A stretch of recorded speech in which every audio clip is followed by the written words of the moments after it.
지난 11일 양평군에서 열린 서울 양평고속도로 사업 재추진을 위한 주민설명회. 양평군청 A국장이 강상면 종점으로의 변경 필요성을 설명했습니다. 주민들의 교통 편의를 위해 IC가 반드시 필요했다며 이를 위해 강상면을 분기점으로 두고 강하 IC를 설치하는 변경안을 제시했다는 겁니다. 관련 부서 책임자인 A국장은 지난해부터 국토부와 서울 양평고속도로 협의 과정을 총괄해왔습니다.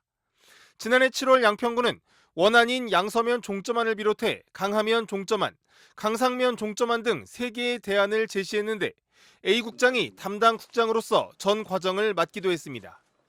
그런데 A국장이 앞서 대통령 처가 특혜 의혹이 불거진 양평 공흥지구 사건에서 허위 공문서 작성 등의 혐의로 기소된 인물인 것으로 드러났습니다. 검찰이 기소한 양평군 공무원 3명 가운데 1명이었던 겁니다. 검찰 공소장에 따르면 A국장 등은 공흥지구 사업기간이 만료된 사실을 모르고 있다가 뒤늦게 알게 되자 관련 사실을 숨기고 의견 수렴 절차를 건너뛴 채 상부 결재를 받은 것으로 조사됐습니다.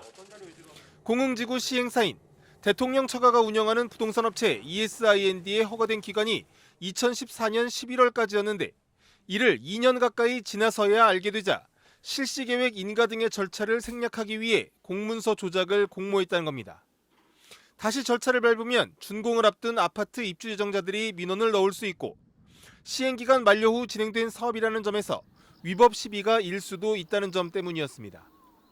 A국장은 이 사건으로 지난해 6월 기소됐는데 기소 직후인 지난해 7월 오히려 국장급으로 승진해 양평고속도로 등의 업무를 맡아왔습니다. A국장은 일부 언론과의 인터뷰에서 김건희 여사의 고향이 병산리인 건 알았지만 소유한 땅이 있다는 것은 알지 못했다며 의혹과의 연관성은 부인했습니다.